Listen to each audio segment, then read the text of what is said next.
Paying attention to our breathing.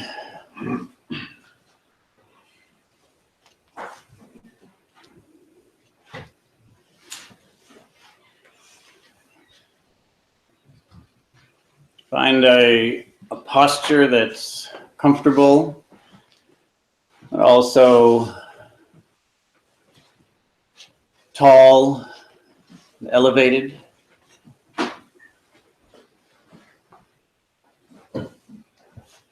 It's grounded and relaxed.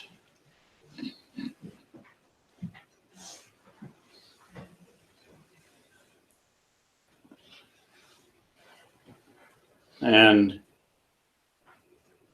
upright and alert.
For about a year now,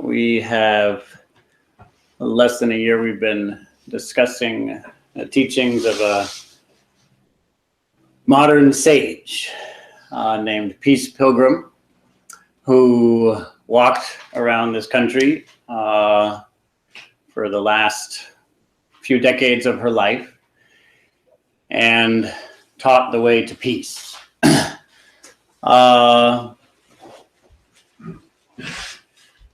The fundamental point she made from the beginning is that the way to peace is the overcoming of hatred with love, and evil with good, and falsehood with truth.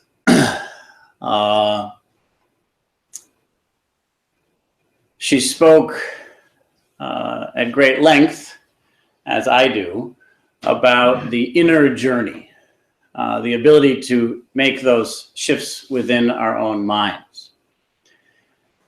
And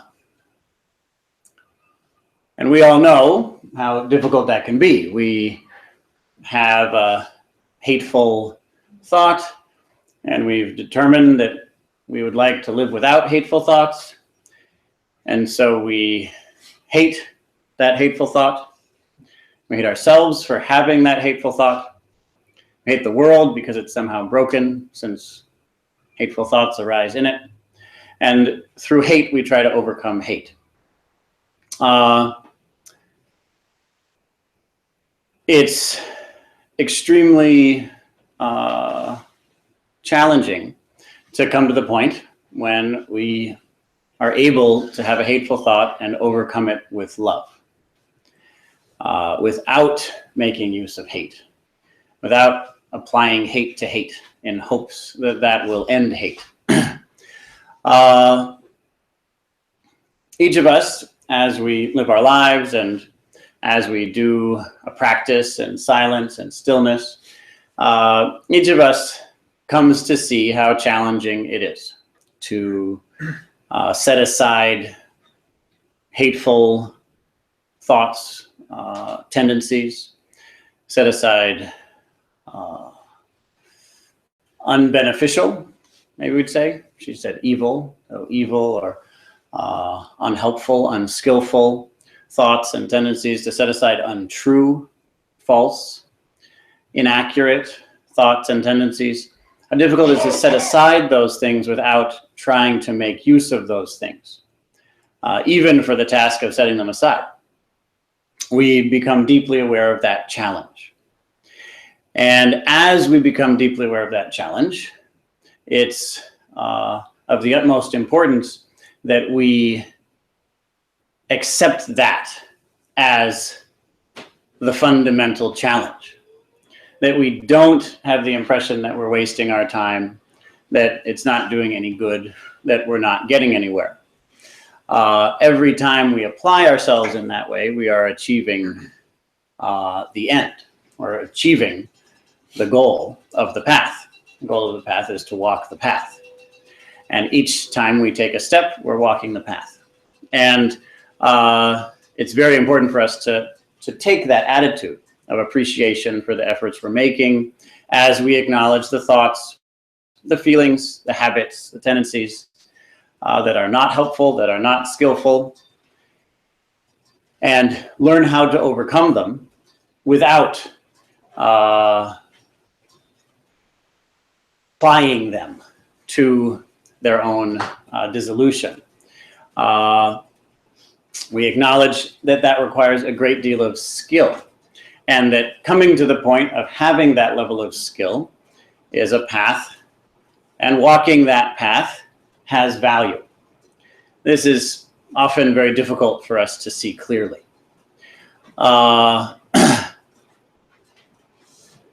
We have a great tendency to imagine a certain state and try to get things to be that way. Because if everything would just be the way I want it to be, then I and everyone would finally be happy. Problems would be solved if everything were the way I want it to be. We have a tendency to think in those terms and to try to move according to that assumption, that conviction.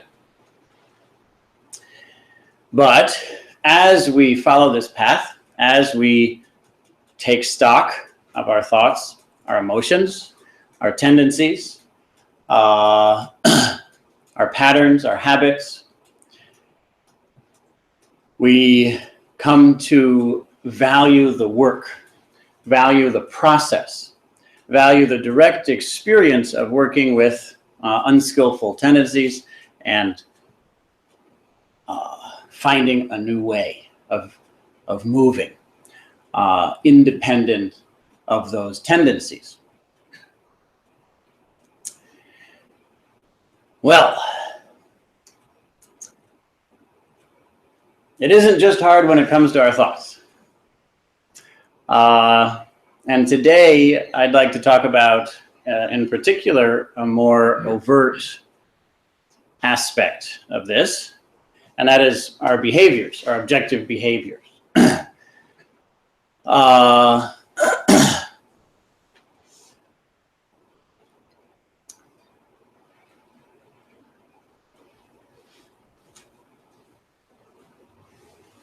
When I was a kid, I had a very deep conviction. Conviction became clear very early in my life, and that conviction was that human beings should stop destroying life on Earth. That's what I concluded. And I came to that conclusion with the clarity that a little kid often has. Those of us who have spent time with little kids can appreciate the way that occasionally they really hit the nail on the head. And as far as I can tell, I hit the nail on the head. We should stop destroying life on Earth. And I had no idea how to actually achieve that. I thought about it a great deal. I considered it very carefully. And as time went on, for some reason that I couldn't explain, I still can't explain, I just felt. I couldn't explain it or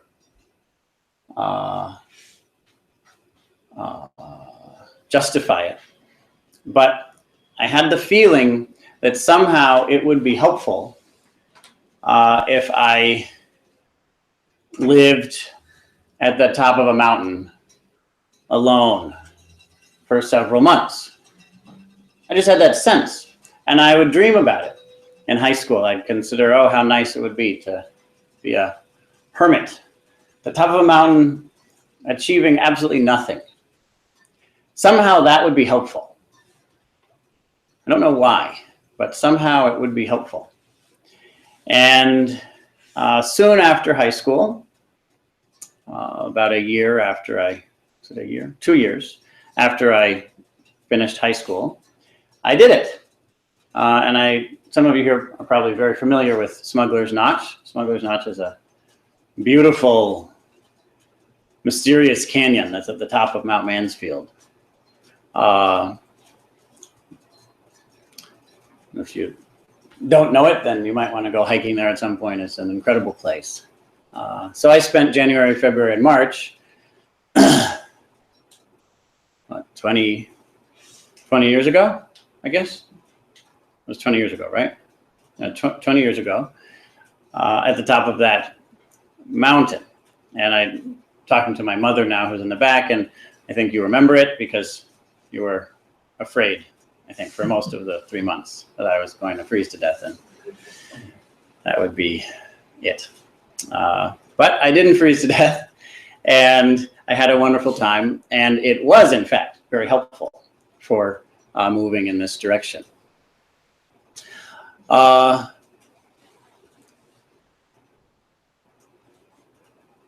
I had a clear conviction of what I should do.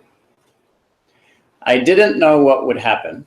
I didn't know if it would achieve a certain aim that I could clearly define. But I had the sense that that is something I should do. I believed that.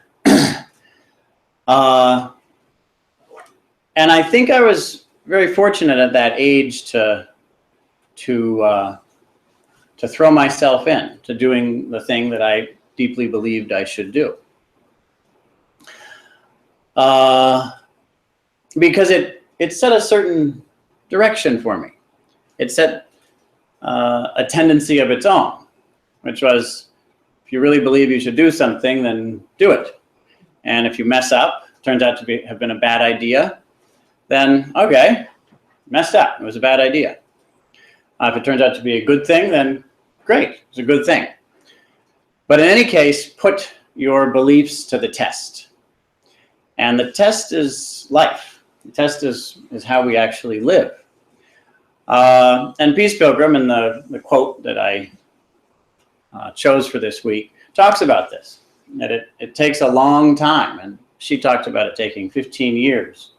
It takes a long time for the living to catch up with the believing. For our choices in our lives to catch up to what we believe, what we think is true, our convictions. We have ethical convictions, and yet, in one way or another, often we don't live them.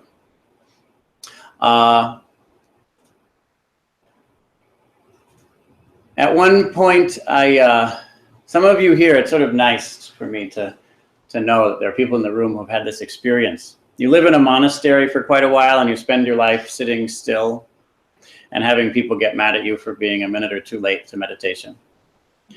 And that's what you do for years. I just summed up life. That's life in a monastery. Nothing else happens than that for years. And I left, and I happened to, I don't know why, but for some reason I went through Seoul.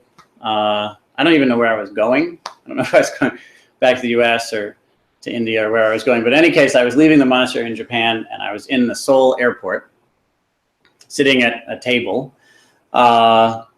looking at people, and one thing in particular shocked me. I was shocked by one thing in particular, and I've heard other people here who have left monasteries after being there for a long time have the same experience of leaving and entering this modern world. I was looking at everyone's faces, and I couldn't believe how bored everyone looked. It was incredible to me. I wondered how they could survive. How do you make it being that bored? And you should understand, I had been doing something very exciting for years at that point. I've been sitting still, doing nothing, looking at the floor, occasionally being a minute or two late for a sitting period. So for me, of course, my life, naturally, if you live in that way, your life is extremely exciting.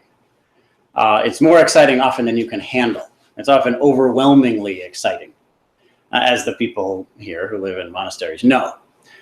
Every day is an adventure of a scale. It varies between overwhelming and terrifying. That's the level of excitement you get to have every day when you take an adventure like sit still for hours every day. If all you're doing is, well, looking outward, and there's just no real risk to life. You're not risking anything, and so it's not very exciting. The thing that we can risk in life is life. If we want to be excited, then the thing that will make this life exciting is to risk our lives. It's the only thing we actually have to risk. It's the only thing that could be exciting. If we're not spending today risking our lives, then it's a boring day relative to a day in which we're risking our lives. Now, it doesn't mean that we just do crazy things. A lot of the time people do crazy things because we're so bored. So you do crazy things that obviously have nothing to do with our ethical convictions. You just do something dangerous. A lot of the time we engage in risky behaviors just in order to engage in risky behaviors. Actually, detrimental risky behaviors. Behaviors that are risky no matter what. Bad things will happen no matter what. We'll do that in order to make our lives a little bit more exciting. And that's perhaps useful in terms of making things less boring. But it isn't useful in terms of taking the great risk of life, in terms of making our lives truly valuable. It isn't beneficial to the world. It isn't even beneficial to ourselves. What's beneficial is to have to acknowledge our clear ethical convictions regarding what we should do, not so much regarding how the world should be. That isn't risking our lives. To say, hey, all of you should be this way. That's one, you can do that, of course, and there might be certain value in that. But it is not risking our lives by any means. We're not taking a risk there. The risk is, I think I should do this thing. And then we do it. And we don't know what's going to come of it, but we have the sense. This is the thing to do. And so we do it. This is immediately exciting regardless of the consequences of whatever we do. It's exciting because we're actually putting our convictions to the test. And when we put our convictions to the test, our convictions have become falsifiable. Now, for our convictions, for ethics, our virtue to become falsifiable, now that varies between overwhelming and terrifying, doesn't it? If we're really doing it, we actually put ourselves on the line. And we actually put ourselves on the line by actually living what we believe. Period. Now, when I say period, I want to bring up the point that Peace Pilgrim so often brings up. And that is, it doesn't make sense. It's not useful. It isn't even maximally exciting to try to take on all of our beliefs compared to our behaviors, all of that disparity, all of those disparities, to take it all on at one time. It's far more effective to take one thing, one small thing, actually, ideally, frankly, as small as possible. One small thing that we know we should be doing that we're not doing, and then do it. And that's the period. That means we do it. So we choose something small enough that we can do it. We know we can do it. It's not that we can't do it. On the contrary, we can do it. We're not putting ourselves in a position of being able to tell ourselves later, well, I couldn't do it. No, I can do it. I'm sure I can do it.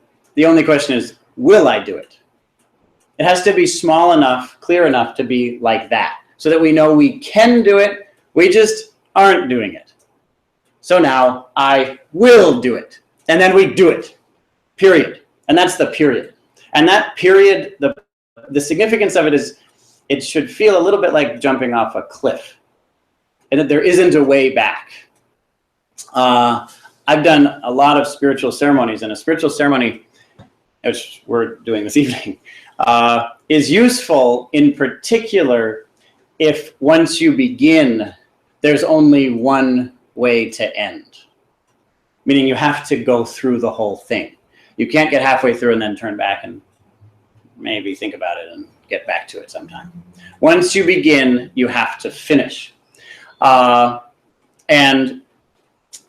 is a certain ceremony which I think is one of the great ceremonies of human history, which is often referred to as the sun dance. It's a dance done by various Native American tribes. I was with the Lakota, and in that dance, you throw yourself in. It's a 4-day ceremony. You throw yourself in, and there isn't a way out other than finishing it. There's a certain method. There's a certain way it's done, and once you begin, once you step into the hochoka, you only have one way to step out. The hochoka is the sacred space, the sacred circle. Once you step into that, there's only one way to step out, and that is 4 days from now. Once you've finished everything, you can step out, along with everyone else. And I remember when I was going there, I was observing it, and it was my first year, and I was watching, and it was amazing. I wasn't participating in the entire ceremony, but I was there as a supporter watching. And I remember as the dancers went into the circle, I was just amazed. And a woman who was more familiar with it than me noticed that, and she talked later on. She struck up a conversation with me and was talking it. And she said that when she watches them, this is just her way of talking about it. When she watches them go into the circle, she said it's very similar to, she had 2 children, and she said it's similar to the first labor pains. That at that point, she said something shifts, and you realize, oh, even though you knew already, nonetheless you realize, oh, there's only one way that this is going to go. The baby has to come out. That's it. That's how this has to go now. There aren't 2 ways for this to go. You can't say, oh, I take it back. No. Let's go backwards now. Shrink the fetus. No pregnancy. That's not an option. There's no, oh no, actually. There's, here it is. And this is it. And suddenly everything you have has to be brought to just that, to just finishing what has begun. Now, I don't know. I've never had a child, of course, but I thought her metaphor was very powerful. A spiritual ceremony is like that. Once it begins, it has to finish. It has to finish the right way. when we do that, when we come to the point when everything has to come together on this one thing, or on this one point, well, that's very exciting. When that one point is an ethical value, a virtuous conviction that we have, that's even more exciting. Because we know that this success or failure really matters. If we can live this, then we get to be happier for the rest of our lives, because we can live with a sense of pride, of confidence in ourselves. The Buddha actually talks about that there are a number of different kinds of pleasure. And he talks about a few. One of them is getting things. Acquiring possessions is a kind of pleasure. So that's good. It is a kind of pleasure. We enjoy getting things. Another is making use of the things that we've acquired. So we get just getting things is fun. Once you have things, you can do things with those things, and it's fun. He talks about this sort of thing. But he also says that there's a kind of pleasure that comes from living a shameless life, which is, say, living according to our convictions. There's a kind of pleasure that comes from that. And he gave this talk to a layperson named Anathapindika, who was a marvelous person, who really did live what he aspired to live. He was an amazing person. And so the Buddha could tell him, and he himself was able to confirm from his own experience, that however much pleasure you might get from getting things and using the things you have, however much pleasure you might get from sensory pleasures, sensory experiences, none of that is even a 16th of the pleasure of living a shameless life. The pleasure we get from living according to our convictions is far greater than whatever pleasure we might get from getting stuff. And so we get to begin with an incredible adventure. And we know that once we make that conviction, I will live this way, that there are only two possibilities, because we make it simple in that way. We intentionally simplify it. Here is my conviction. I will live in this way. From that point forward, we either will or we won't. Yes? It's that simple. We intentionally set it up that way. We set ourselves up for, you could say, success, but aware that it's possible that we might fail. And then we know, I have to bring everything to this now. I have to bring everything to this now. And so we do. We rouse effort, energy, power. And that's the beginning of the adventure, which we hope will end in the enormous pleasure of being able to go to bed at night knowing, look at that. Today, again, I lived according to that particular belief. How extraordinary. And we can feel the sense of being extraordinary. And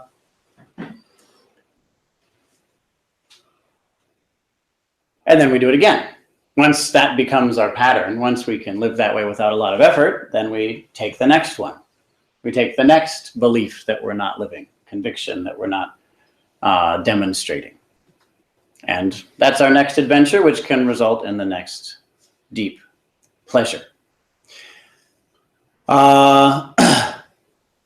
So nowadays, I'm tending to finish by making a point about how this relates to the larger world. Because of a concern of mine that people might hear a talk like this or do a practice like this and not believe that this actually has any relevance to the larger political framework, say, to large-scale global issues. But in fact, it does. If there's any one thing that I would point to as the number one reason that people like us, like you and me, like us, this kind of person, look around the room, you know the kind of person I'm talking about, these sorts of people, and you, as you're here. There's any one thing that prevents us from making a difference in the world, it is shame. It's a belief that I don't really matter. What I do doesn't really make a difference. Yeah, I could do something that probably wouldn't matter. There's a deep sense of insecurity, a deep sense of no self-confidence. It's very deep, and I think that it's required in order for our society to continue along the road it's going down. I think it's required that people who really care don't believe that they really matter. If you create a mind, the mind of a society such that the more someone cares, the less confidence they have, then you have established the status quo. Well done. And I think that that's happened in our society. People care and mirror that care, balance that care with the sense, yeah, but what I do doesn't really matter, what I say doesn't really matter, what I think doesn't really matter, what I feel doesn't really matter, I don't really matter, so I care, and I'll hopefully do some stuff. And yet it's sunk into a general quality of malaise, of jaded depression. What can we actually do? What is the rebellion that's needed against the status quo? People who care and can demonstrate what it's like when the more you care, the more confident you are. The more you believe you matter. The more you believe that what you do matters. The more you believe that what you say matters. The more you believe that what you think matters. The more you believe that what you feel matters. The more love you feel for this world, the less selfishness you relate to the world with, the more there's a sense that my actions, my behaviors make a difference. So how do we actually cultivate that? How do we actually cultivate it? We cultivate it by doing exactly what I just described. Choose something, ideally something small, something that you know you can do, that you believe you should do, and do it. Do it. That's it. It's as simple as that. Do it. That's why Peace Pilgrim said the most important word for the modern age is practice. It's not learning. She said, nothing I teach is new. People have been teaching this for thousands of years. I'm not saying anything new. The only difference is if you look at my life, I am 100% living what I teach. And if you look at her life, you'll see. She was 100% living what she taught. That's the difference. The point isn't that she has some new clever teaching. The point was that she was living the teaching. We know a lot of people nowadays who can talk about Buddhism or Christianity or spirituality or philosophy for hours and so clever and brilliant and worthless. And it's actually worse. It's worse than worthless because it subtly convinces us that there is no such thing as a life that reflects our convictions. Here's a person with brilliant convictions and they're not living it, so probably we don't. It's an invitation to not live what we believe. It's our job, first and foremost, to take something that we truly believe in and live it, period. From now on, no exceptions. And then we get to have the experience of realizing this is risking my life. This is sacrificing my life. And the great adventure begins, and it's an adventure which can end in the greatest happiness. So make use of that in order to bring forth a deep sense of self-confidence and know that the more you have that self-confidence and the more you demonstrate it, the more the rebellion will flourish. So let's practice this in stillness and inside of ourselves, in our own experience, in preparation for doing that in our behavior while we're not sitting in silent stillness.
Let us begin where this practice begins.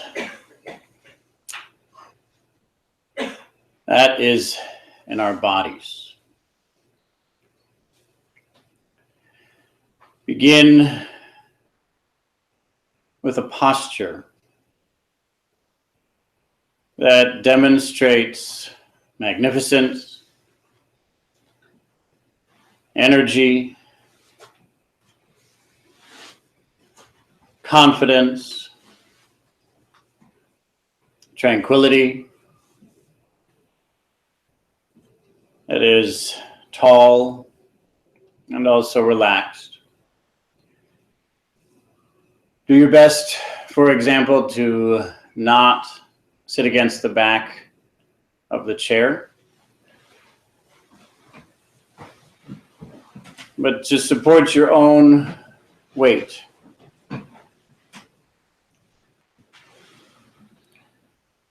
There's a great deal of research showing that our posture impacts our sense of self.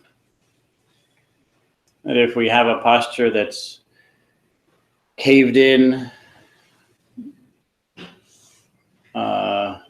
bent forward, then we have less self-confidence. And when we have that lack of self-confidence, we think that there's probably a real reason for it. But actually, it's just our posture. There is no reason for it that has coherent validity. And so we rise up out of that by sitting tall and clear, calm, and beautiful. And one thing that you can do if you'd like is commit to sitting this way for the next 50 minutes. So not allowing a posture that takes from your sense of confidence to grab hold of you, but on the contrary, to remain tall and relaxed throughout this period. This is a possibility. And if you're considering making that commitment, you may already be noticing what a big deal that is. It feels like risking our lives almost. Whoa, 50 minutes, that's a long time. I don't know if I can sit upright for 50 minutes. That might be too much. And yet receive that as an adventure, as an opportunity to give rise to self-confidence, to do something challenging, and having done it, we can know, yes, I did it.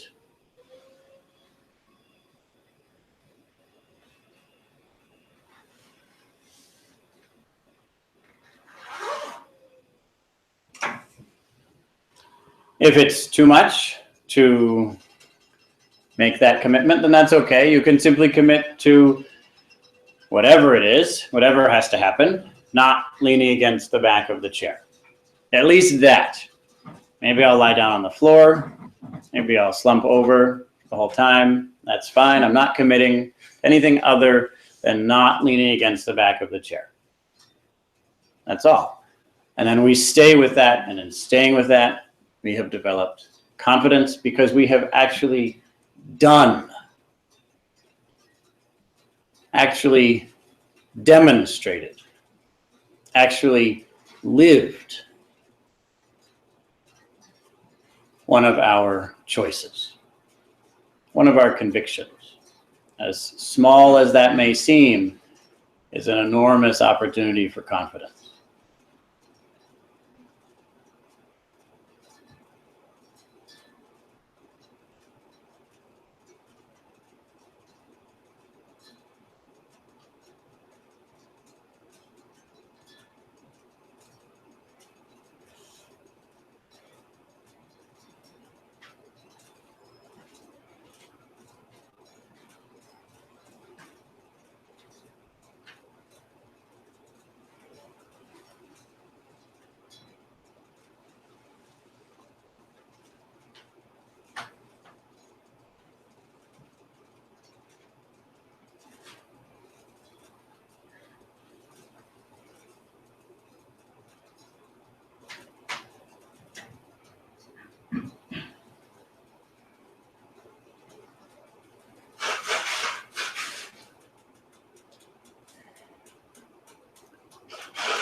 And as you sit, pay attention to your thinking, whatever you might be thinking about.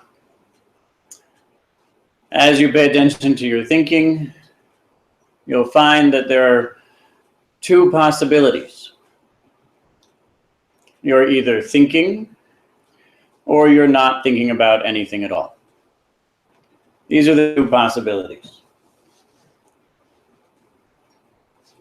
In other words, if it is not the case that you're not thinking about anything at all, in that case, you're thinking. Those are the two possibilities. For a time, simply pay attention to that. Simply attend to the presence or absence of thinking.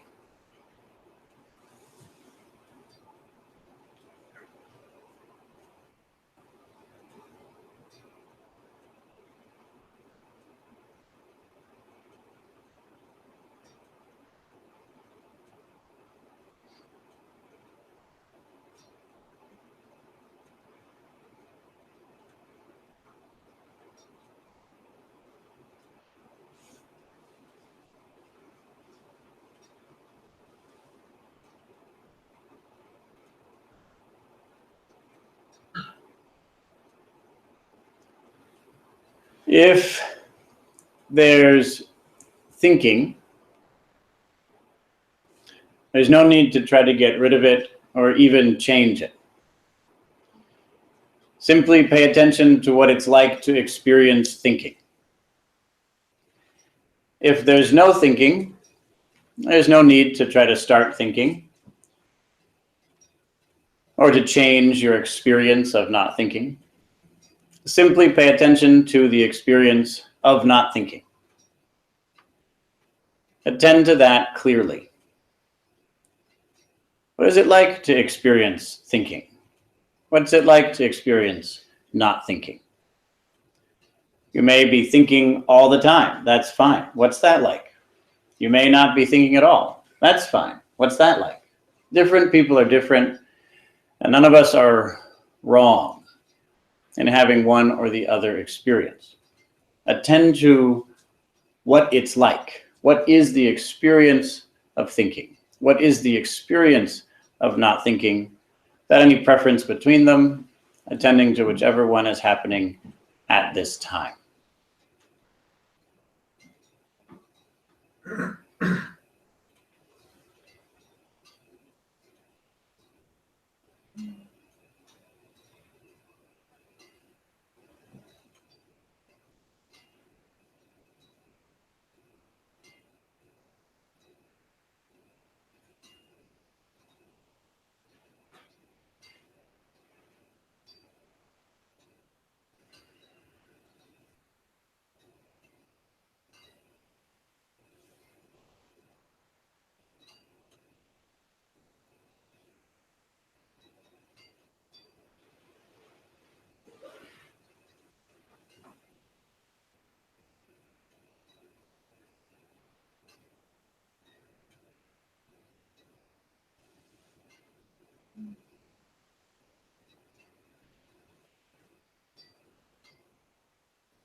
if you'd like, as you're paying attention to thinking, pay attention in particular to auditory thinking. That means that you're paying attention to the part of your mind that says and listens to verbalized thought.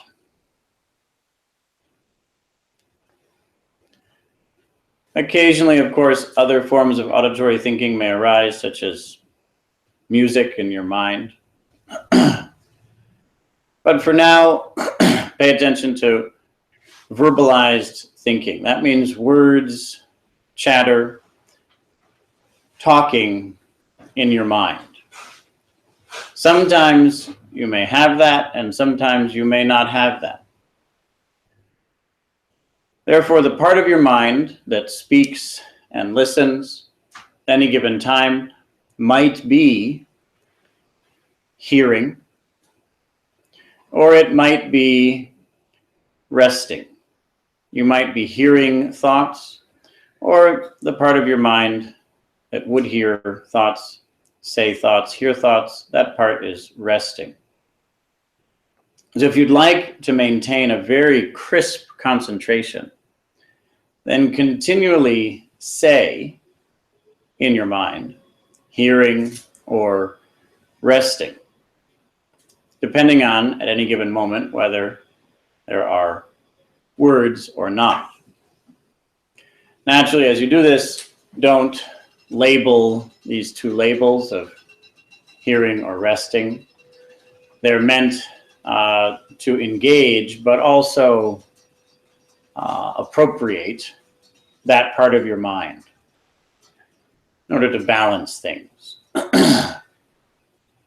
So in your mind, you may be hearing various things, or you may not, and you'll be labeling that by saying the words hearing or resting, something like this: resting, resting, hearing, resting, resting, hearing, hearing. And on a rhythm of about that pace, attend. At this moment, are you hearing or resting mentally?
If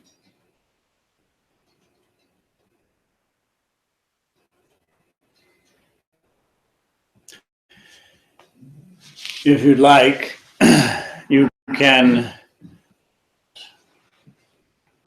There's no need to, of course. I'm not telling you what commitments to make, but if you'd like, you can make the commitment that you will continue to say those labels, either hearing or resting,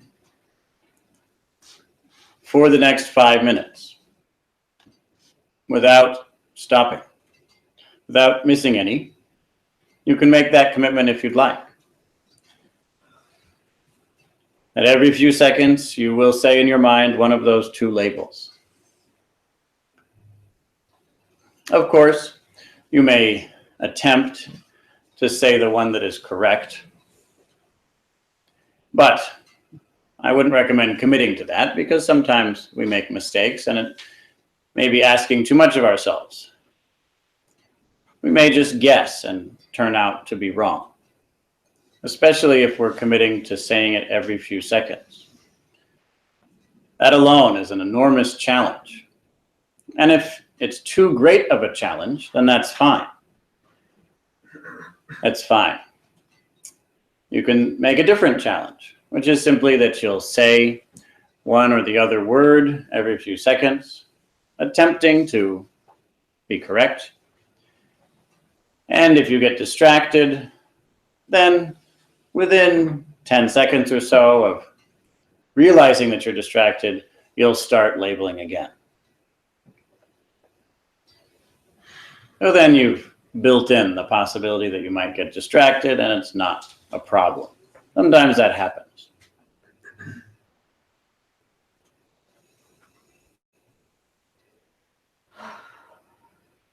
So whether you wish to make one of those commitments or not, continue to pay attention to the experience of thinking or not thinking in terms of auditory thought,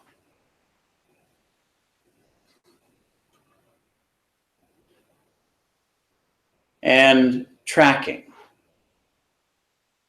which is happening now and what that experience is like.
Very good.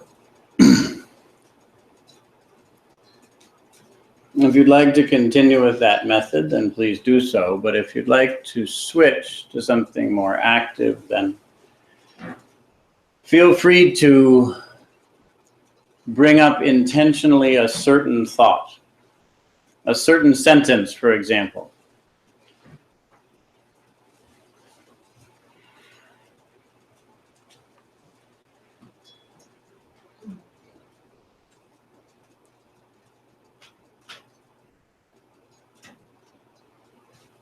Feel free to give rise to a certain phrase that you believe in, something that you believe in,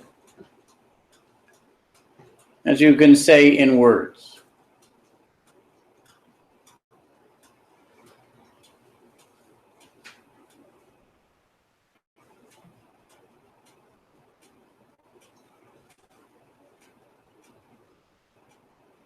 Give rise to something. It could be the word love or truth or goodness, friendship, whatever value you'd like to give words to right now. Intentionally bring up that word in your mind.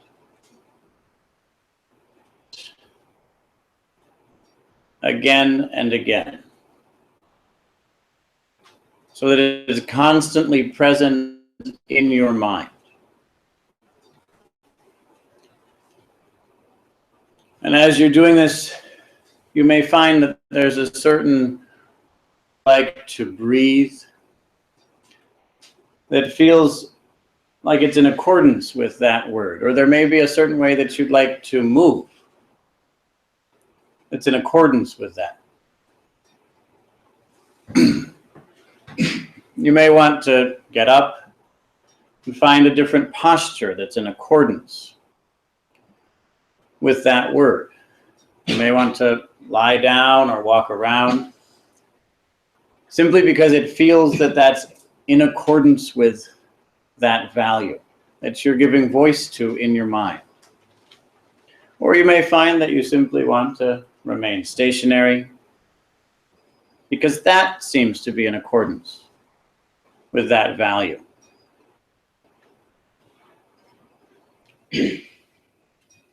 But in particular, I'd recommend attending to the pattern, the frequency, the rhythm of your breathing. Is your breathing in accordance with that word, with that value? And know that this might change. Your sense of that value might change. You might get a better sense of it, and then the way you breathe might change, or you might suddenly feel that you do want to stand up, or you might have stood up but realized that you'd prefer to sit down.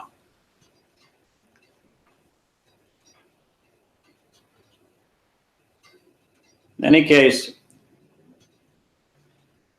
continually give rise to that word, to that phrase, to that voiced value.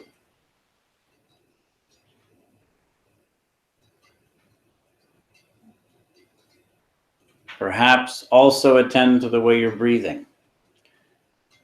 Is your breath in accordance with that value? Does it feel like it is? Breathing is something that we're doing with our bodies. Does it seem to be in accordance with that? If not, you can change it. If so, you can maintain it. And you may find that you'd prefer to stand up, move around in some way, or sit down again. The point is to trust what you feel as you explore this value, so that your behavior comes into accordance with it in some way.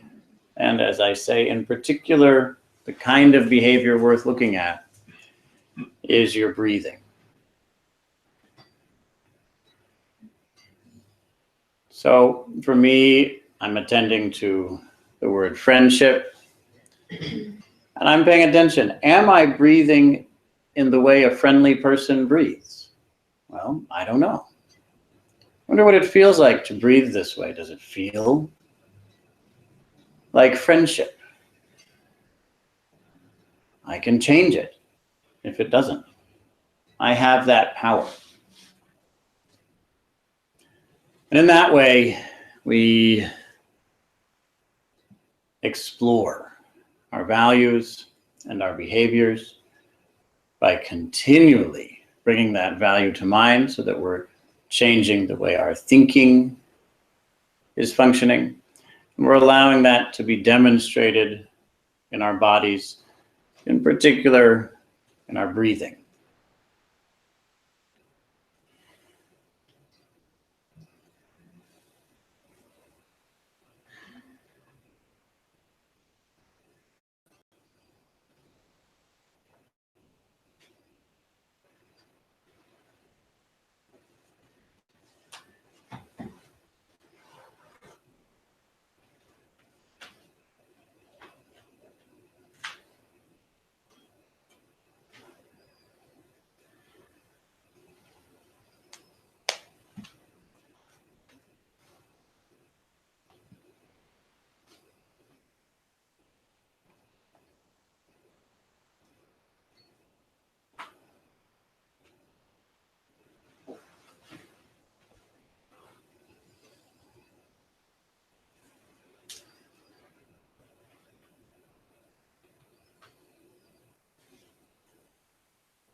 Once again, this exercise consists of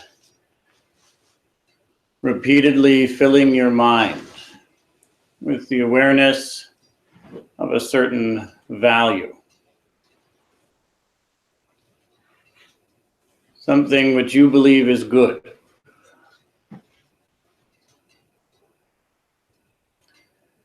Saying that again and again, every few seconds, without ceasing, until that fills your awareness and you're no longer looking at that from outside, but you're experiencing it from within it, meaning that it has filled your awareness. And then attend to how that impacts your body. As you explore this, in particular, attend to how that impacts your emotional body. The feelings, the emotional feelings in your body. How are they impacted by the repetitive statement, voicing of this value? What do you feel? Pay close attention to this. What does that make you feel? It's very important to notice that in a way that's accurate and precise. And then attend to how that impacts your body physically. In particular, to the motion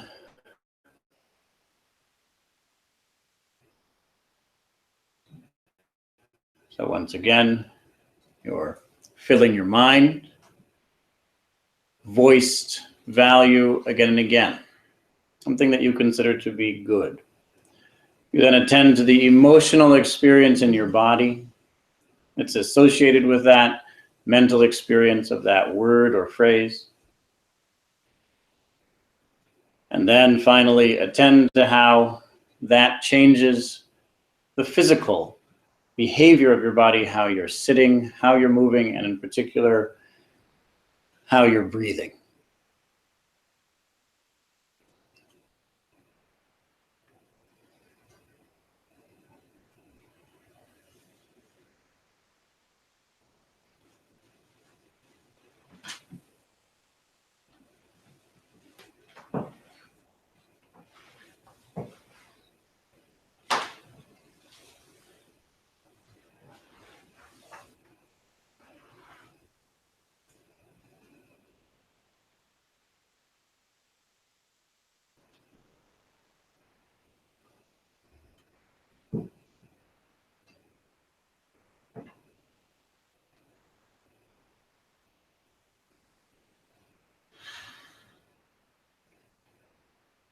If you'd like, you can commit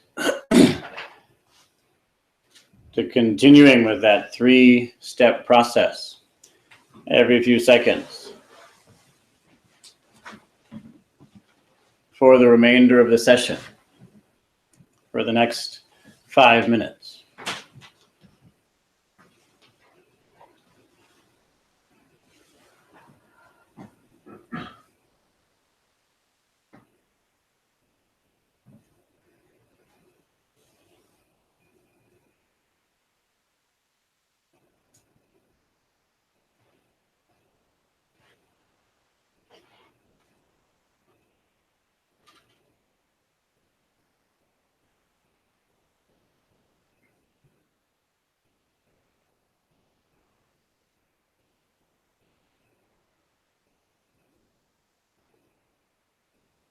It's a very simple method.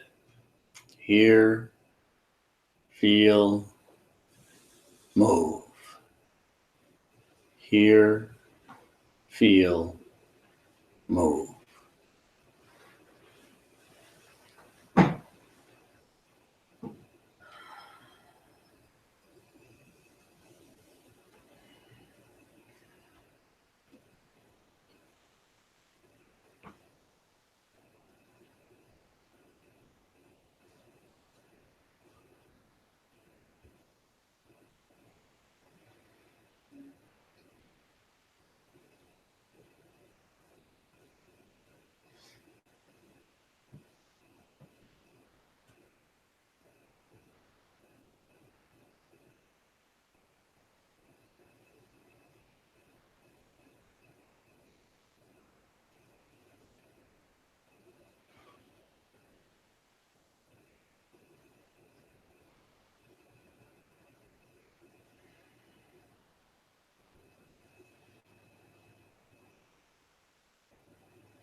And before we move into the discussion period, just take a moment to consider anything that you might have committed to during that session, which you then followed through on. And feel good about that. It's very important to take time to feel good about that. So consider, what did you commit to that you also followed through on?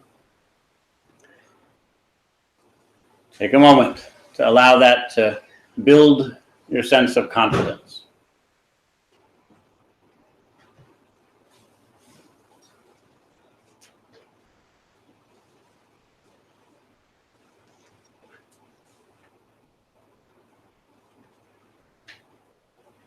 And be clear with yourself and say, I did it. Wonderful. Be clear about it. Allow it to impact you.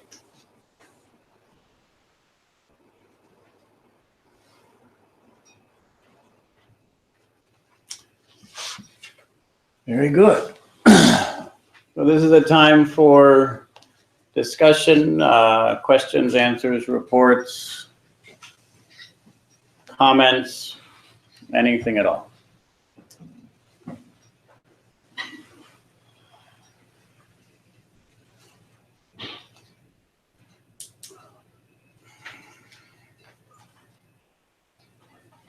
Yes. I was breathing into environments, just cleanliness. Yeah. Environment. Yeah. And I started stretching a little bit, and that made me feel better. But then I opened my eyes a little bit, and I saw my clothes, and I was feeling guilty for causing climate pollution. Right. Yeah, that can happen. This is, do you have anything in particular you want to add to that, or is that you? So it's very common for us to bring up something positive and as a result feel something negative. That's very, very common.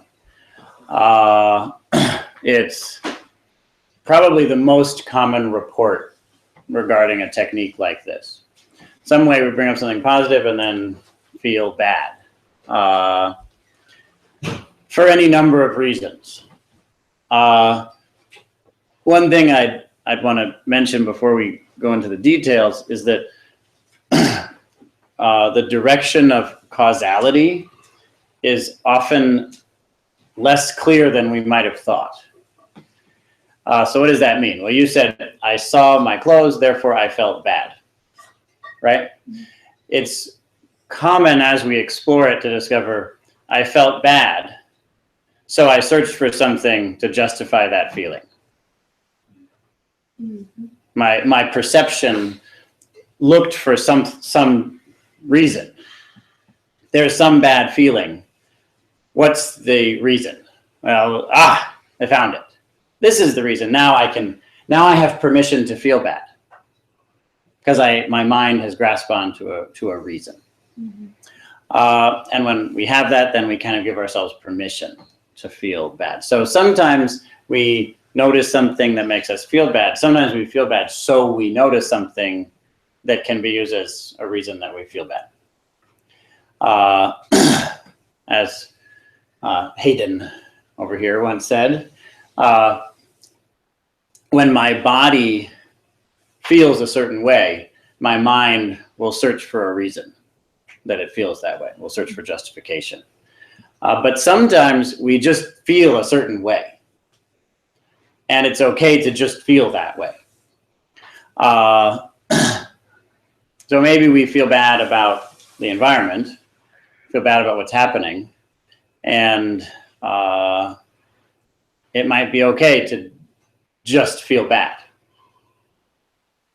Yes, to not add on a story about why we feel bad right in this moment. So that's something I like to start with. But more important than that, that's a specific case of a more general principle, and that is that one of the most important parts of this technique is to allow yourself to feel bad. The challenge is to continue to bring your attention to what's good while allowing all of the negative sensations to arise. That's very difficult for most of us. It's the negative sensations that give us information, and give us a sense of what we'd like to change. But a lot of the time, rather than feeling through them, we try to think through them. We think about clothing and what should I do, what should I have done. It turns into a series of concepts rather than allowing it to simply be a felt awareness. So we're filling our minds, our thoughts, with a certain value, perhaps environment, perhaps friendship, whatever it might be. And then whatever the consequences of that may be are the consequences. Maybe the wonderful emotions that arise, which I suppose for you there were some positive emotions. Perhaps there are negative emotions that arise. For you that arose as well. And so all of that is allowed to happen. The tendency that a lot of us have is to try to create positive emotions and destroy negative emotions, get rid of them. If we've overcome that tendency, then we have the next tendency, which is to try to create positive emotions, but to grab on to the negative ones, to think that they're deeply real. Because after all, we didn't try to make them. They just came up on their own. So they must be deep and real. But at a certain point, we allow all of that to arise as a kind of information, and don't give anything any. Don't grab on to any of it. Don't give any of it some kind of superior truth value. It's what's arising. We let it arise. We feel it, and then we say the word again, and we see what happens. To have that level of trust is what gives this exercise power. Does that make sense? Mm-hmm. Thank you. Yeah, so it's good that you bring it up, because most people, when they do this exercise, have this kind of experience. I brought up positive things, but negative things, for whatever reason, arise. That's actually very important. If you don't have a state of mind in which you're allowing those things to arise, then the exercise won't work as well. Because then we're just sociopaths. Yeah.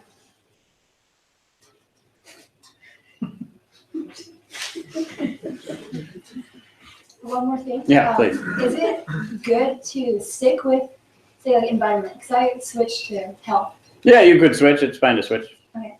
I find that it's useful to try to stay with something long enough for it to become a bit deep. Does that make sense? Mm-hmm. And most people seem to find that somewhere between 10 minutes and a half an hour is a good amount of time for that. But different people are different. You know, some people don't need that much time. Other people need much longer period of time. Depends on how deep you want to go. You know, there are people who choose a certain mantra or koan, which is just a few words or one word that you repeat for decades, and you're not finished with it. So it could. So I guess sometime between a few minutes and a few decades. You know, the best thing though, again, is to try to set it beforehand, so that you know I'm going to stay with this for some period of time, and then you stay with it for that period of time. That to me, is the most powerful part. You choose it, and then you stay with it for that period of time. And then somehow your mind fits in the maximum amount of growth that will work in that amount of time. But if you cut it off beforehand, then typically we're missing an important opportunity. It's actually, as a teacher of this, someone who teaches, I can see it even more clearly than I can see it even looking back on my own practice, which I also can see. And I heard teachers say this, and I always thought they were just saying it. So maybe that's going to be your experience now. That's okay. But it seems to actually be true. So maybe you believe me. Who knows? But in general, the moment when, if I've committed to doing a certain practice for a certain period of time, and I'm not there yet, the moment before that I most want to stop doing it is the moment which is the highest likelihood of a major breakthrough.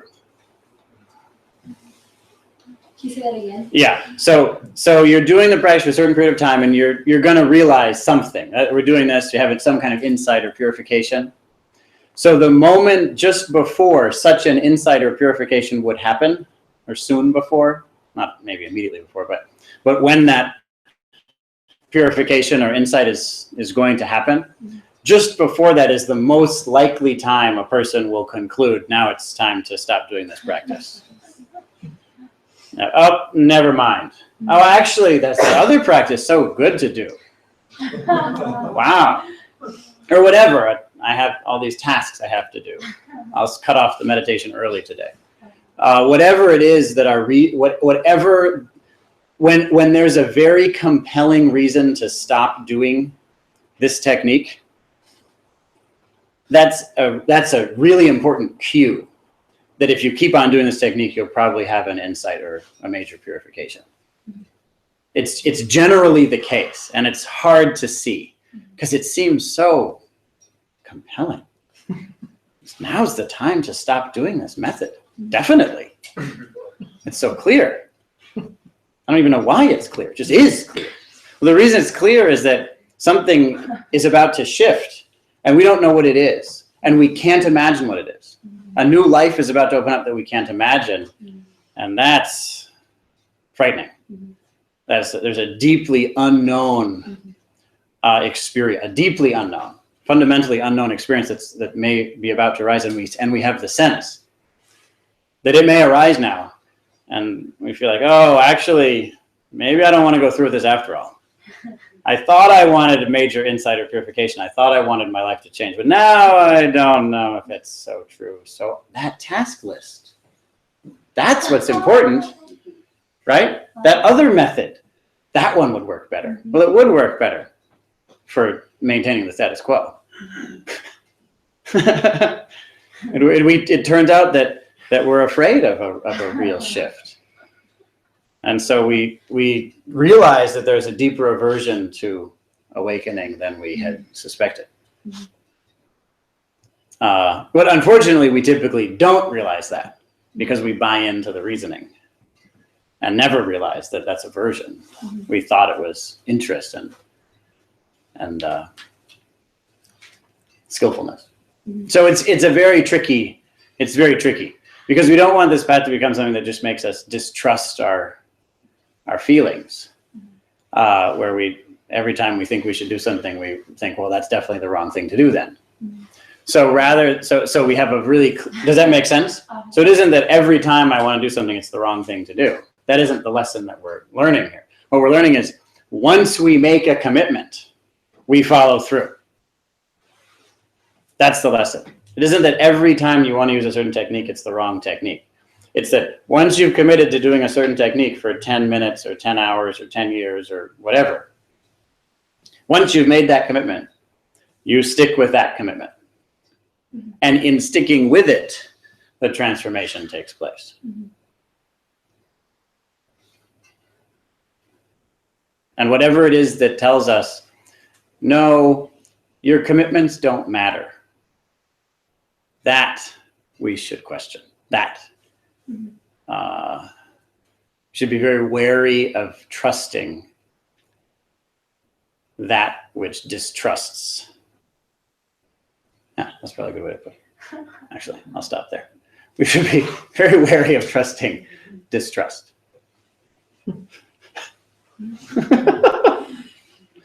We made a commitment. Here we go.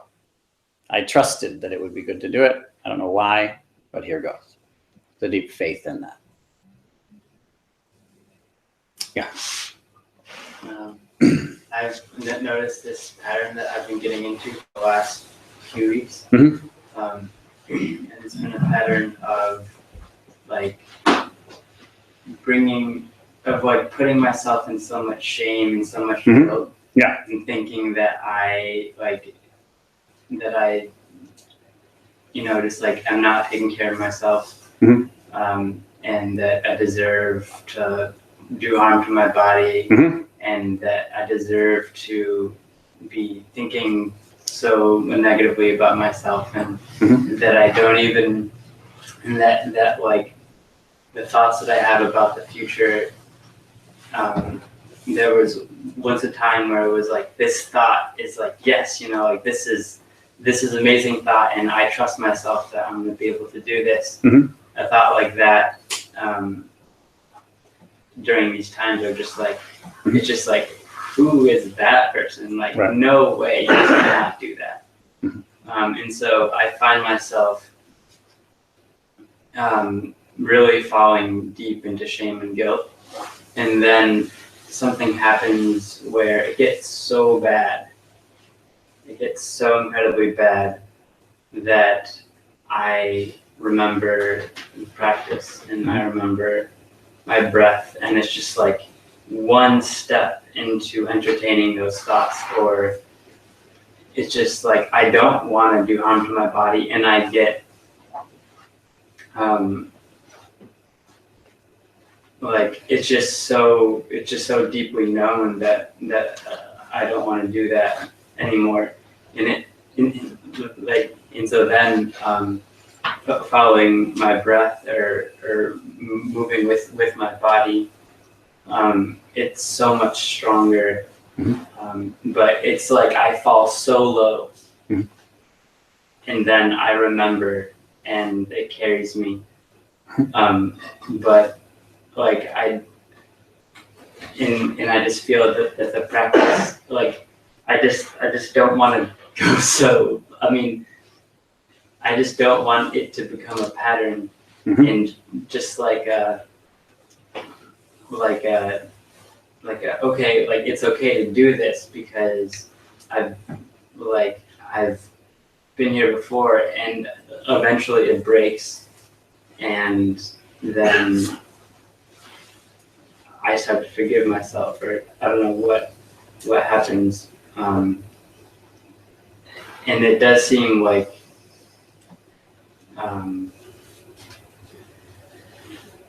the practice is going stronger than like once it gets so bad and then breaks, that the practice is much stronger than in my everyday when I'm just like going through the muck and trying to take care of myself. And I think that when that's happening, I'm thinking about the practice, not really practicing, but there's still some like enjoyment out of that.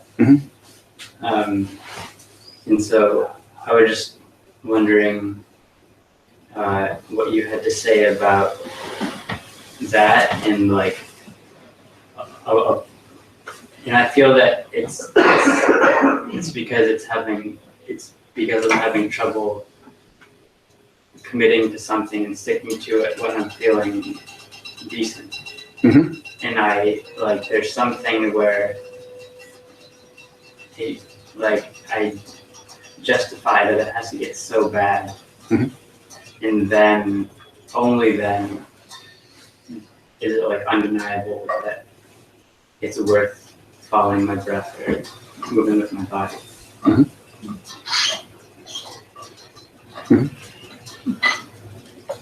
I think what you say is very good. You said a lot of clear and wise things. I don't know I guess how I might respond to it. like just like what is that phenomenon? Why You said what it is. You why said is it great. it happening? I think you said that too, didn't you? I think you described it very well. I think you explained exactly why it's happening. Right? Because I'm having trouble setting commitments and sticking to them when I'm feeling decent. Yeah.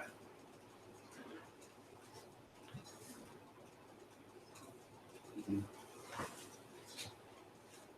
So, well said. Yeah. I think you're right. That's a common fact, and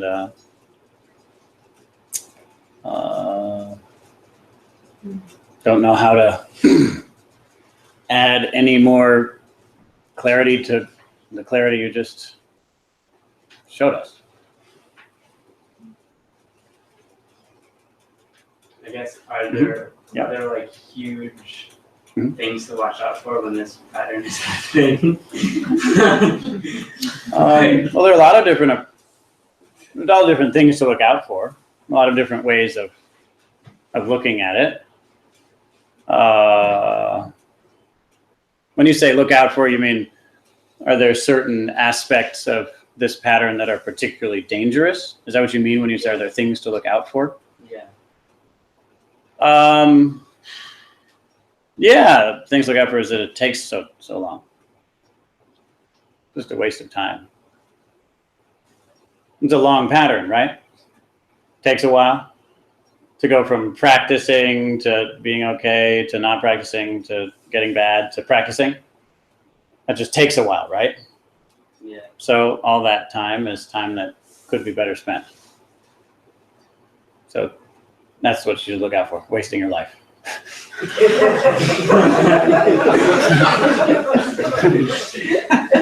So is there something between being proactive and being reactive?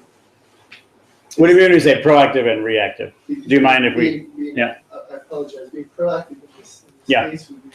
Yeah. Irrespective of my perceived condition of decency or not, I'm practicing. Okay, so proactive means that regardless of your current degree of suffering, you are practicing. Is that correct? Is that the way you're defining proactive? Yeah, I'm wanting to know if that Good. is, yes, And then reactive is defined as? would be acknowledging that there is something that is then causing you to initiate practice. Yeah. Good. So then proactive practice means that you're going to practice regardless of your degree of suffering. Reactive means that you're going to practice due to your degree of suffering. Right? Right. Does the first exist? I guess this is actually. Is there such a thing as proactive practice? Yeah, this is my inquiry here. Because I have a tendency to sort of, I do the same thing. Yeah. I get to a point. It's the first noble truth. And I say, Yeah. I should probably be practicing now. Sure, you should. More intently, Yeah. / more consistently. Exactly. Right. And then there's some, I guess, apathy. Yeah. Uh, That's not realizing the first noble truth. and so The first noble truth is the truth of suffering. So in Buddhism, they have the big important teaching in Buddhism at the center of Buddhism, which is said to be unique to the Buddhas, is the Four Noble Truths. The first of these noble truths is realizing that there is suffering. It's actually realizing that there is suffering. That's it. And that's the first noble truth. You acknowledge, there's suffering. The realization that there's suffering is equivalent to realizing that it would be good to resolve suffering. There isn't a difference. Those aren't two different realizations. If you know that there is suffering, then you know that it should be resolved. You don't have to also realize that it should be resolved. If you know that there is suffering, that's it. You know it should be resolved. You know it would be good to resolve it, to not have suffering. So that's the first noble truth. And it sounds like what you're saying is when you realize the first noble truth, you can finally get started on the fourth noble truth, which is the path that resolves suffering.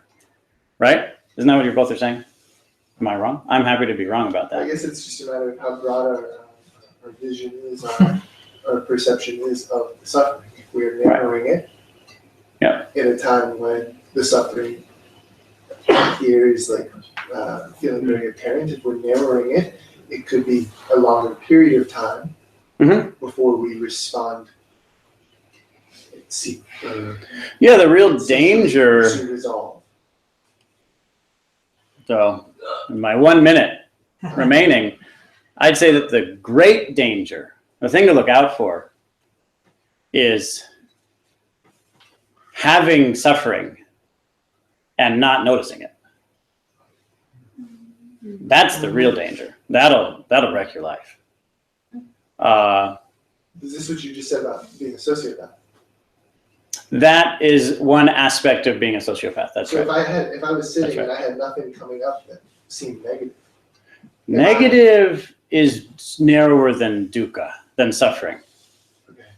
So this is an important distinction. Suffering is bigger than just negative versus positive. Much bigger. Much, much bigger. You can have positive experiences that are suffering. You can enjoy hurting someone, for example. So suffering is far, far greater than just positive versus negative. And it's important to acknowledge how big it really is. As we more and more deeply understand the First Noble Truth of suffering, of the fact of suffering, then gradually it's apparent constantly. And so you have a reason to practice constantly. But that doesn't mean that a person who has that experience is far, far happier than a person who doesn't. This is the whole reason that people don't practice spirituality. What I just said. Because we confuse real happiness with real suffering. We just can't tell them apart. So we are suffering, and our solution is ignore it, repress it, cover it over, and as a result of that, it accumulates and destroys our lives and ultimately destroys life on earth, as we see happening now. That's the reason, because people repress suffering rather than realize the First Noble Truth. Because we are trying not to realize the First Noble Truth, there are nuclear weapons. That's why. At the largest scale. It took tens of thousands of years to get there, but we got there. And we're not stopping at all. We're not even slowing down. Because we keep on repressing the suffering which is present. We damp it down, get rid of it, suppress it, and then it attaches inside of our guts and tears our lives apart. Realizing the First Noble Truth means facing that. And the moment you face it, you gain confidence that you can face it. Therefore, a person who is facing suffering is far, far happier than a person who isn't. To face suffering is a much more joyful experience than to avoid it. Much more. A person who is facing suffering and is miserable is happier than a person who's avoiding suffering and is joyous.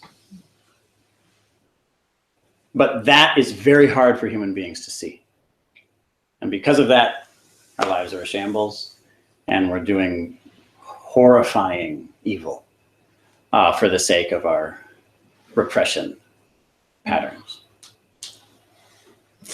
Oh, sorry, it took 2 minutes. Okay, now we have a chance to talk about what we can do, how we can bring the joy, the confidence of this practice into our society. So in the next few minutes, can we review that?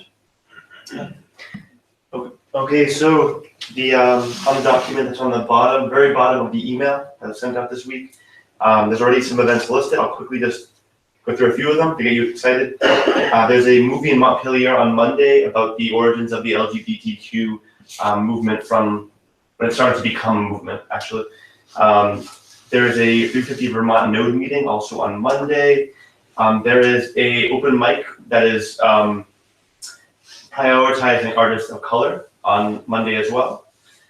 On Tuesday, there's a vigil at Jet Products Park in Heinsberg. Wednesday, there's a criminal justice reform day of empathy with Cut 50, which is trying to cut the rates of incarceration by half. There's a phone call with, what does this say? Organizers from Standing Rock, as well as regional organizers leading pipeline fights around the country. Thursday, Disability Awareness Day, meet legislators, network, and attend workshops.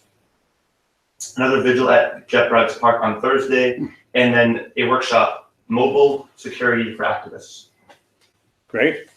And you want to just review the point that now that's a taster, but if you want more information about when, where, why, how, who, then you can go on our website.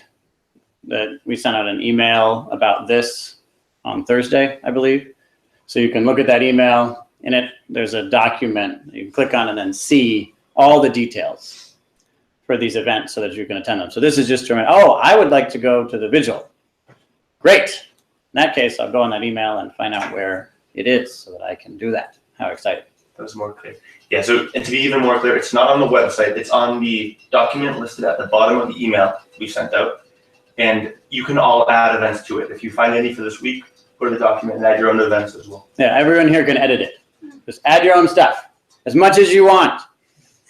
Make it appealing and exciting. We all want to know about it.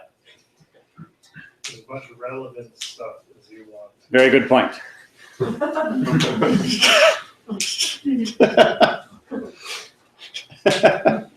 And if you're not on the email list, you can sign up on a sheet that's on the table out there. Anything else? Yes. On Thursday evening, there's a meeting at the Vermont Workers Center for Healthcare is a Human Right campaign, and if you want to become a member, that's at 5:30 on Thursday. Great. That might be March 7th.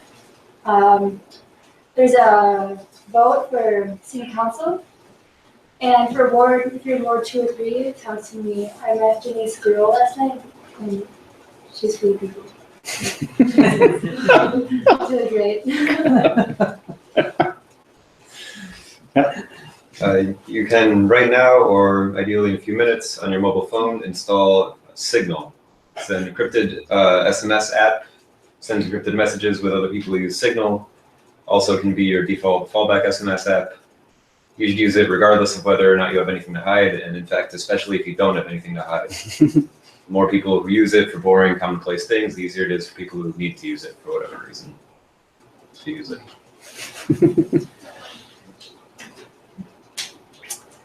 Very good. Yes. I understand that the Black Lives Matter Vermont store opened in Winooski, and they are seeking volunteers. I understand that they are open the majority of the days of the week, and I don't know which, but double-digit hours a day, so they need manpower to help with that startup and sustainability. Great. Very good. Thank you all for being here. Thank you for being part of a community that cares about the world and is facing the roots of the problems in it.